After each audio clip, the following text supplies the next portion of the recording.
تو خواتین و حضرات، اب ہم انہی آیات کے ذرا 11ویں پہلو کی طرف چلتے ہیں۔ اس میں ہم آپ کو اپنا منہج بھی بتاتے ہیں، اپنا مزاج بھی بتاتے ہیں، اور پھر اپنی دعوت بھی بتاتے ہیں۔ آپ یہ دیکھیں قرآن کریم کی یہ آیت ہے، اس آیت میں صاف کہہ دیا گیا ہے لا تحرک بہ لسانک لتعجل بہ ان علینا جمعہ وقرآنہ فاذا قرأناہ فاتبع قرآنہ ثم ان علینا بیانہ۔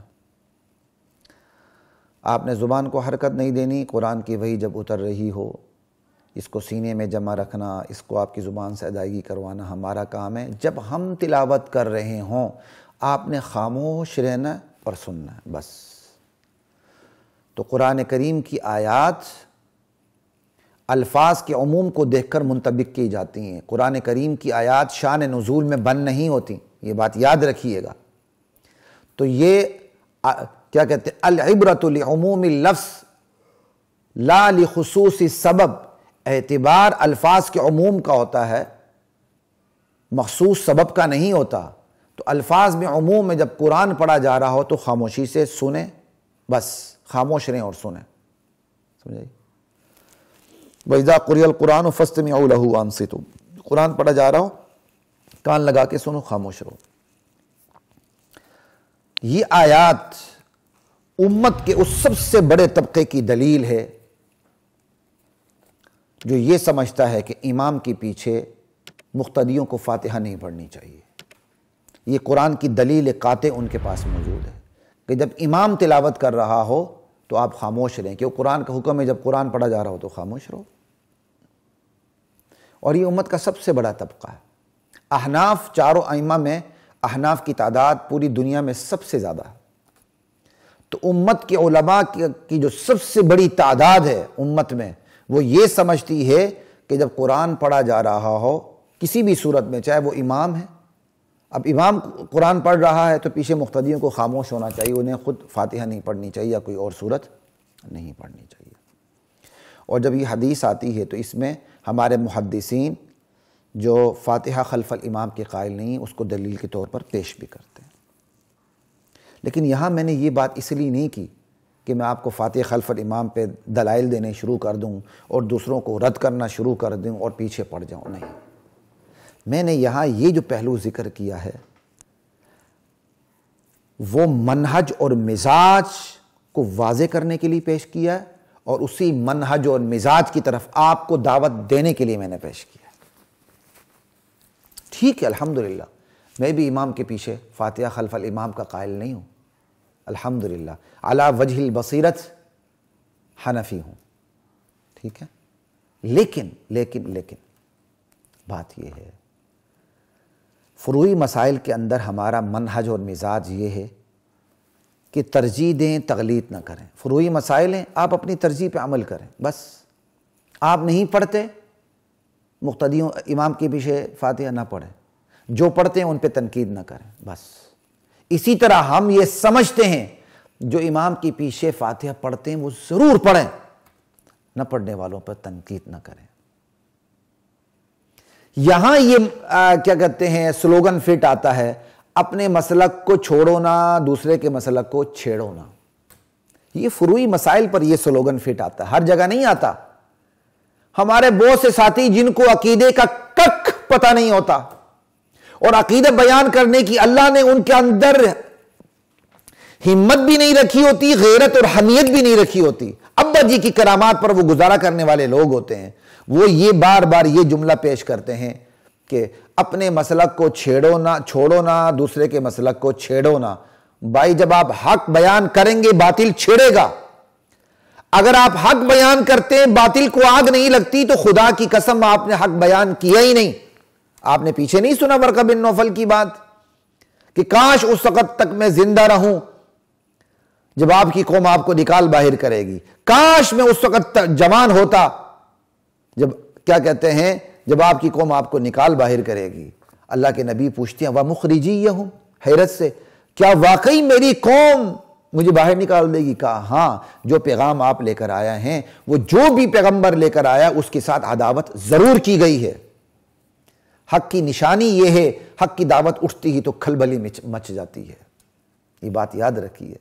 کسی کی دل آزاری نہ ہو، مخالفت نہ ہو، یہ اپنی جیب میں رکھیں، بلکہ پینٹ کی جیب میں رکھیں ایسی باتوں کو۔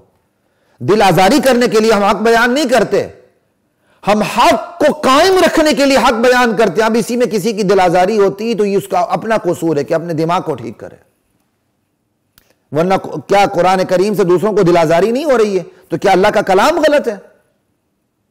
لا الہ الا اللہ۔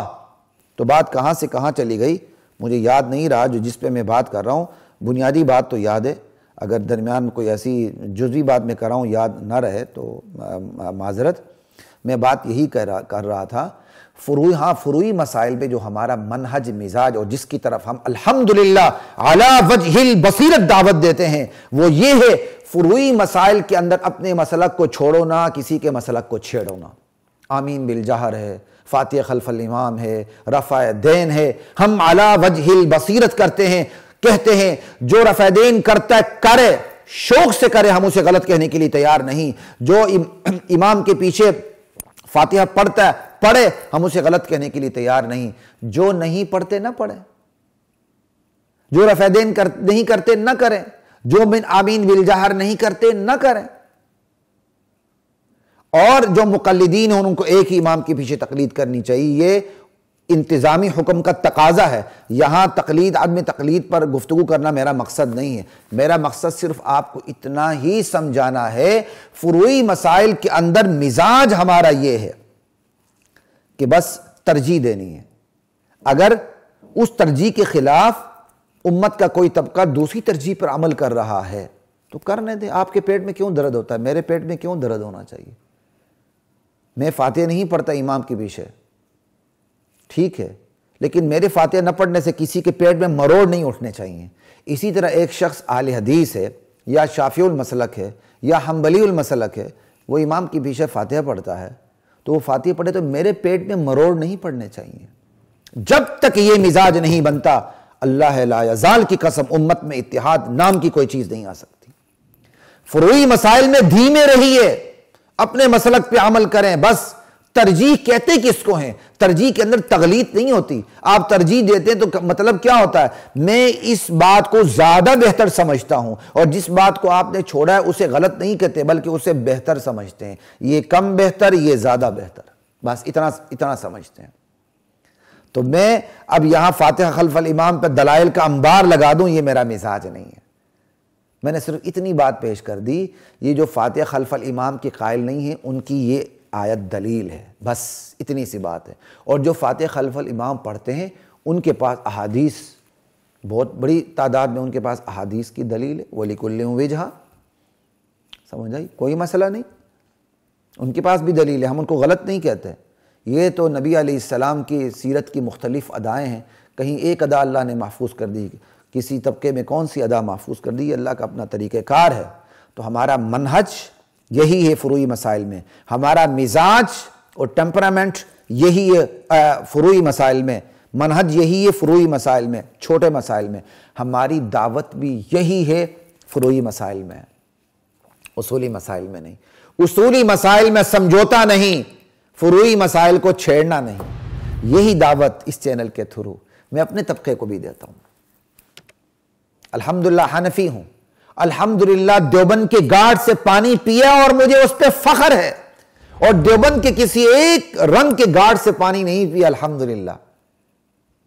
میرے اساتذہ بھی مختلف تھے، میرے والد صاحب کو اللہ تعالیٰ نے بڑی وسعت ظرفی سے نوازا تھا۔ آج جس چیز کو آپ حیاتی مماتی کا نام دیتے ہیں نا، میرے والد مدرسے کے بانی اور فاؤنڈر محتمم اور خود مختار محتمم الحمدللہ، یہ نہیں کہ کوئی تھلے لگے محتمم، لیکن الحمدللہ ہمارے مدرسے میں اہل حق کے مختلف المزاج اساتذہ کا گلدستہ تھا ان کی حیات میں، خود میرے اساتذہ تھے۔ جیسے آپ جس کو حیات میں تو خیر مجھے الرجی ہوتی ہے حیاتی مماتی لفظ سے، سیدھی سی بات ہے، ٹھیک ہے نا جی، حالانکہ سارے ہی حیاتی ہیں۔ کون ہے جو حضور کی حیات کا قائل نہ ہو مرنے کے بعد؟ بھئی اتنا ہی فرق ہے۔ ایک لوگ کہتے ہیں دنیا کی حیات جیسی ہے، کہتے نہیں دنیا کی حیات جیسی نہیں، برزخی اور جنت والی حیات ہے، بس اتنا ہی فرق ہے، اور کیا فرق ہے؟ تو حیاتی مماتی کی اصلاح بھی الرجی ہوتی ہے، لیکن بتانا اس لیے ضروری ہوتا ہے کہ کنویں کے مینڈک اس کے علاوہ مصیبت سمجھتے ہی نہیں ہیں، ٹھیک ہے؟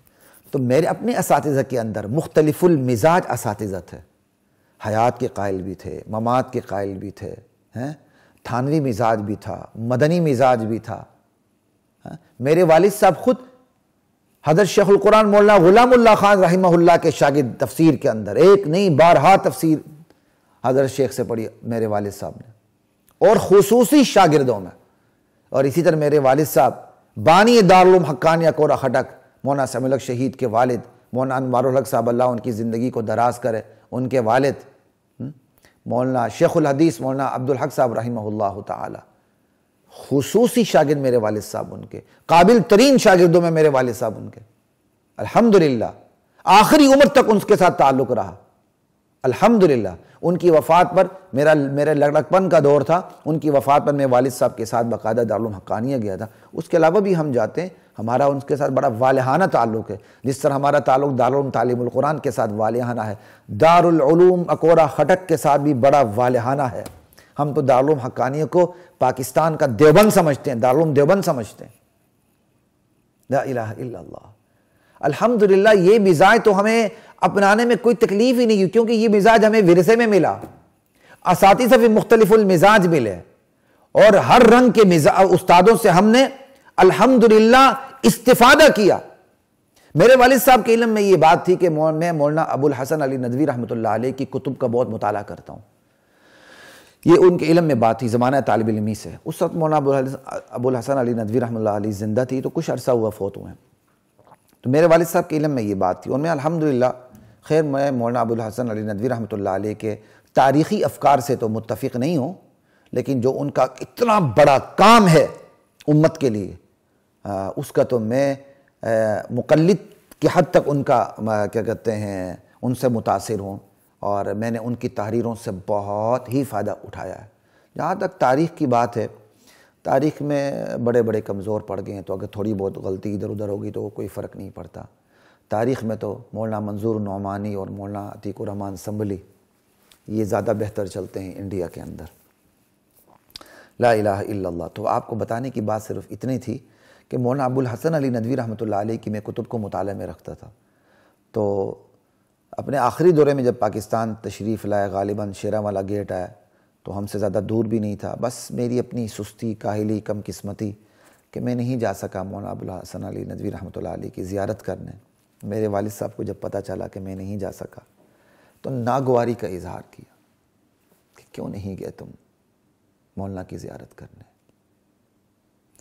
جو انہوں نے ناگواری کا اظہار کیا، آج بھی مجھے اس کی لذت محسوس ہوتی ہے کہ میں اللہ کا شکر ادا کرتا ہوں کہ میرے والد صاحب کے مزاج میں اللہ نے کتنا اعتدال دیا تھا۔ میرے استاد ہیں، بڑے اچھے استاد ہیں، میں نے ان سے کافیہ پڑھی ہے، دیگر کتابیں بھی پڑھی ہیں۔ میرے والد صاحب کی وفات پر حالانکہ ان کا مزاج اور ہے، لیکن میرے استاد ہیں، وہ مزاج اور ہونے سے بھائی کوئی اسلام سے کوئی نکل تھوڑی جاتا۔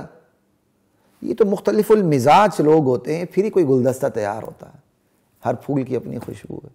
میرے والد صاحب کی وفات پر اتنے بہترین الفاظ انہوں نے میرے تسلی کے لیے ادا کیے کہ خلیق یہ صرف تمہارے والد نہیں تھے، میرے لیے بھی والد کا درجہ رکھتے تھے۔ میں ان کے الفاظ نہیں بھولتا۔ تو الحمدللہ کہنے کی بات یہ ہے، ہمارا منہج، ہمارا مزاج یہی ہے، فروعی مسائل میں اعتدال۔ ہماری دعوت بھی یہی ہے، فروعی مسائل میں اعتدال۔ خدا کے لیے امت کو نہ لڑائیں، بہت ہو گئی۔ یہ لڑانے والے بھی علماء ہیں اور یہ ملانے والے بھی علماء ہیں۔ بس علماء میں سے سوچ سمجھ کر ان علماء کا انتخاب کیجیے جو ملانے والے ہیں، لڑانے والے نہیں۔ فروعی مسائل کے اندر، اصولی مسائل میں کوئی لڑتا ہے تو یہ اس کی غلطی، اصولی مسائل میں کسی کا کوئی لحاظ نہیں ہے۔ سیدھی سادی بات ہے، سیدھی سادی بات۔ اصولی مسائل میں کسی کا لحاظ نہیں، فروعی مسائل میں ہر ایک کا لحاظ ہے۔ اپنے مسلک پر عمل کرتے ہوئے دیگر آراء کی قدر کرنی، بس خاموش رہنا۔ آپ عمل نہیں کرتے، آپ درست نہیں سمجھتے تو خاموش رہیں۔ جس طرح رفع الیدین ہے، فاتح خلف الامام ہے، آمین بالجہر ہے، یہ تو بات استنجا بالحجر تک چلی جاتی ہے، اور آگے حیات ممات ہے، سمائم ہوتا ہے۔ اپنی اپنی ترجیحات رکھیں، اگر کسی کی اور ترجیح ہے تو کیا فرق پڑتا ہے میرے بھائی؟ کوئی آسمان گر گیا، کوئی زمین پھٹ گئی، کوئی آسمان پھٹ گیا، کوئی زلزلہ آ گیا، کیا امت کے اندر کیا یہ اختلاف موجود نہیں ہے؟ ان اختلافات کی نفی کر کے ایک دوسرے پر فتوے کسنے والے ارتداد کا، زندقہ کا، منافقت کے فتوہ کیا کہتے ہیں، جھوٹ کے فتوے گھڑنے والے یہ امت کو منتشر کر رہے ہیں اور کچھ بھی نہیں کرے، کوئی خدمت سر انجام نہیں دے رہے ہیں، چاہے ان کا تعلق کسی مدنی گروپ سے ہو، تھانوی گروپ سے، حیاتی گروپ سے ہو، مماتی گروپ سے ہو۔ یہ تو لام لیتے ہوئے مجھے تکلیف ہوتی، تو سارے اپنے ہیں، ان کو لڑانے والے اپنے نہیں ہیں۔ میں آپ کو سیدھی بات بتا دوں، یہ سارے اپنے ہیں، ان کو لڑانے والے کوئی بھی اپنا نہیں ہے، یہ بات یاد رکھیے۔ تو بس یہاں میں نے اتنی ہی بات کرنی تھی منہج، مزاج اور دعوت سے متعلق۔